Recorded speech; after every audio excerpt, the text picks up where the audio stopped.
karena masih berkaitan dengan Omnibus Law Cipta Kerja yang disikapi oleh banyak elemen masyarakat sementara ini. Hari ini setelah MUI mengeluarkan maklumat, Mas Rudi, ada lagi FPI. Dalam beberapa poinnya disampaikan singkat saja, yang terakhir malah meminta Presiden Jokowi untuk mengundurkan diri katanya. Nah ini sudah kelihatan sekali intensi dari upaya-upaya pemakzulan dari pemerintahan yang sah. Nah, kita mau memahami konstelasi di latar belakangnya apa, kok mirip-mirip seperti beberapa tahun lalu ya. Ada MUI, ada FPI, segala macam. Bagaimana Mas Rudi mengamati situasi ini? Nah, Mas Andri, kalau kita mengamati, jadi siaran pers atau mungkin surat pernyataan dari FPI, HRS Center, kemudian ada Persaudaraan Alumni, P212, dan juga ada pembela fatwa ulama atau apa begitu ya. Ini sudah terlihat pertama adalah sangat agitatif gitu ya. Sangat agitatif. Dan menghasut gitu ya. Yang kedua, ini menyebarkan berita bohong ya tentang datangnya negara asing, kemudian seolah-olah negara kita berpihak pada Republik Rakyat Cina yang komunis. Ini bahaya, ini luar biasa ini. Terus yang ketiga, ini sudah mengarah ke subversif kalau salah. Ini udah subversif ya? Subversif, karena apa? Dia memaksa dengan sebutan rezim itu ya, bukan pemerintah. Rezim bahwa Presiden Jokowi dianggap tidak mampu lalu diminta untuk mundurkan diri.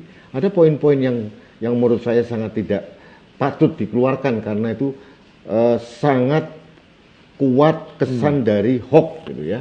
Penghasutan, penyebaran berita palsu, dan ini bahayanya disampaikan secara terbuka.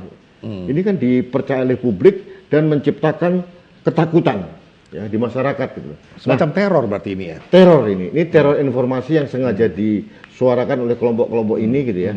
Dan sayang sekali saya itu orang Islam gitu ya. Mereka semua ini mengatasnamakan organisasi yang bernuansa Islam gitu kan. Jadi sangat kesannya sangat primordial gitu ya. Dan ini yang penting ini sangat agitatif ini. Nah, yang perlu kita sarankan ya kepada pemerintah ini dari BIN ya maupun dari Intelkam ya, ini harus mencegah dengan sekuat tenaga agar gerakan mereka di lapangan tanggal 12 Oktober hari Selasa nanti harus dicegah. Ini bahaya ini. Karena apa? Mereka sama sekali tidak menguasai masalah cipta kerja ini. Mereka hanya berselancar di atas masalah yang mereka tidak kuasai. Nah, apa ada pesanan? Nah, ini yang saya mau sampaikan. Ini tidak mungkin mereka mengerahkan massa tanpa ada bandar yang mendanai mereka. Kita lihat 4 tahun yang lalu ya. Pada saat demonstrasi 411 kemudian diteruskan dengan 212 gitu, tahun 2016 gitu ya. Pada saat itu musuh bersamanya adalah Ahok gitu ya. Tapi waktu itu kan kita sepakat, semua orang sepakat bahwa Ahok waktu itu hanya musuh antara kan. Ya. Sasaran utamanya kan tetap Presiden Jokowi. Nah, ini langsung ini. Sasarannya langsung ditembakkan ke arah Presiden Jokowi yang sedang melakukan upaya sekuat tenaga untuk memakmurkan bangsa ini. Ini bahaya. Mereka sama sekali tidak menguasai masalah itu problemnya ya. Dan ini yang penting dari pemerintah Mas Andri ya, terutama aparat keamanan ini bukan hanya mencegah mereka untuk turun ya. Yang kedua adalah mereka harus mencegah bandar ini. Persis. Jadi saya berharap masih ada waktu 2 hari ya untuk aparat intelijen kalau perlu menangkap bandar ini. Ini tidak bisa mereka bergerak tanpa bandar. Mesti ada nuansa uang yang sangat luar biasa besar yang digelontorkan oleh mereka persis sama dengan 4 tahun yang lalu. Dan ini nggak bisa didiamkan ini. Kenapa ini Mas? Ini masa pandemi. Yang kedua menyebarkan ketakutan tuh. Ya. Jadi saya berharap pemerintah dalam hal ini tegas ya, Presiden Jokowi dengan jajarannya, terutama menteri-menteri di bawah koordinasi Polhukam ini harus bekerja keras ini. Ya. Polri, Intelkam, kemudian ada BIN gitu ya, tentara, jangan sampai mereka turun. Karena kalau turun Nanti ditunggangi lagi di kelompok anarko, mereka rusuh lagi, yang repot bangsa lagi. Jadi, dan problemnya adalah apa, Mas? Kepala daerah, kebetulan di Jakarta ini, tidak terlalu berpihak kepada pemerintah pusat, ini masalahnya. Jadi, seolah-olah mereka difasilitasi gitu loh. Oportunis ya? Ya, dia punya kepentingan ya. Dia punya kepentingan dan ini difasilitasi oleh kepala daerah yang ada di Jakarta ini bahaya ini. Jadi, harus kita suarakan kepada pemerintah, harus tegas menghalangi laju gerakan mereka ke lapangan tanggal 12 Oktober nanti. Kalau tidak, Mas, saya khawatir terjadi chaos. Kenapa? Chaos itu adalah tujuan utamanya. Ya, bukan masalah presiden turun, bukan masalah UU Cipta Kerja itu dibatalkan atau apa. Hanya menciptakan chaos. Karena dengan cara ini mereka bisa mengatakan bahwa negara sedang genting gitu. Ya. Jadi kalau model begini, Mas, dengan pola-pola kerja, pola pemikiran partai-partai yang pragmatis gitu, ini kan bahaya ini. Mereka bisa aja dengan pragmatis, mereka ya seperti tahun 98 lah, kita ingat seperti apa kan? Bagaimana DPR MPR dalam waktu berapa hari bisa menjilat ludah sendiri gitu. Ini juga harus diwaspadai gitu. Jadi goal utamanya adalah terjadi kerusuhan. Ini yang bahaya ini. Ini harus dicegah, jangan sampai terjadi. Sebetulnya Mas Andri, kalau boleh jujur, memakzulkan presiden secara konstitusional hampir tidak mungkin dilakukan. Ya. Kenapa tuh, Mas? Pertama, secara undang-undang, secara prosedural begitu panjang. Dan tidak ada gejala sedikit pun ketidakmampuan presiden. Kecuali presiden korupsi misalkan. Melanggar undang-undang atau konstitusi negara. Atau berbuat asusila. Tidak ada gitu loh. Jadi satu-satunya jalan mereka adalah membuat kerusuhan. Dan ini harus dihindari, Mas. Harus dihindari. Dan saya mohon dengan hormat, aparat keamanan, intelijen kita harus bergerak cepat. Tidak bisa lagi bertindak seperti pemadam kebakaran. Ada kebakaran dipadamkan. Tidak, harus dicegah. Jangan sampai terjadi kebakaran. Ini yang penting. Iya, Mas, saya berangkat dari statement tadi. Mereka ini orang-orang yang tidak tahu apa-apa. Kemudian tujuannya adalah membuat chaos. Nah, sementara ada bandarnya. Ini seperti terlalu jelas.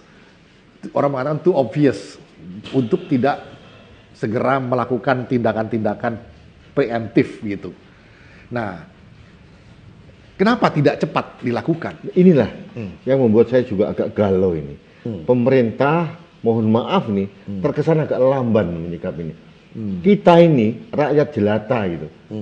Tahu persis kan, siapa sih bandar-bandar ini? Udah terlihat kan, modus operandinya kan sangat terlihat gitu ya.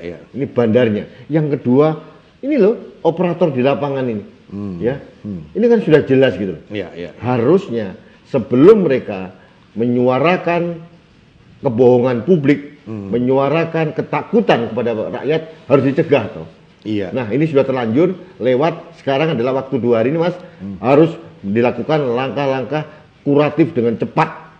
Ini yang penting. Ya, karena statement-statement yang seperti Mas Rita sampaikan dari satu kelompok tertentu, katakanlah FPI ya, itu kan sudah cenderung menantang, seolah-olah otoritas gitu. Nah, ini kan agak lucu ya sebenarnya. Teman-teman FPI, dengan segala hormat ya kepada teman-teman FPI, bagaimana kalian membuat narasi dengan menyebut rezim ya? Di mananya presiden kita itu menyengsarakan rakyat ya? Bagaimana mereka bisa melegalkan seolah-olah demonstran yang anarkis itu disiksa oleh aparat keamanan? Ini kan tuduhan yang sangat serius ini. Ya. Yang kedua, bagaimana mereka mempelajari undang-undang Cipta Kerja ini sehingga bisa menuduh pemerintah seolah-olah bergerak untuk kepentingan investor asing, kemudian ada lagi kata-kata asing, kemudian lagi ada kata-kata komunisme, RRC. Nah, ini kan sebetulnya, Mas, ada beberapa kelompok yang menjadi tukang kipas kan ini.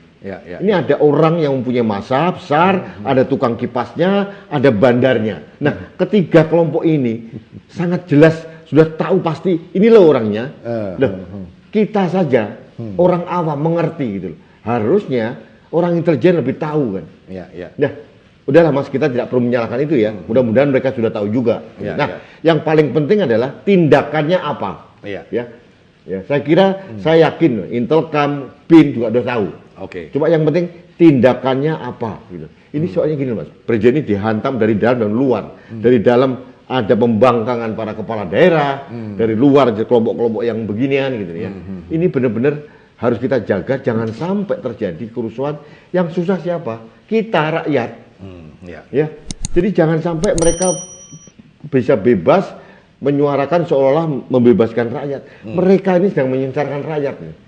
Jadi kita harus cegah sebagai rakyat, Mas, memberikan informasi seperti ini supaya apa? Supaya dicegah, Mas. Gitu loh. Yang susah kita juga, ini masa pandemi. Iya. Belum selesai gitu ya. Ya. Apalagi bentar lagi ada pilkada ini. Iya. Dan ini yang saya agak bingung ini ya. Kenapa ini bisa terjadi dan tidak diantisipasi dengan baik gitu ya. Iya, situasi sudah masih sudah jadi bubur tadi seperti Mas Rudi katakan, statement-statement udah keluar walaupun itu hoax dan penuh dengan kebohongan publik. Nah, ini agak spekulatif Mas Rudi.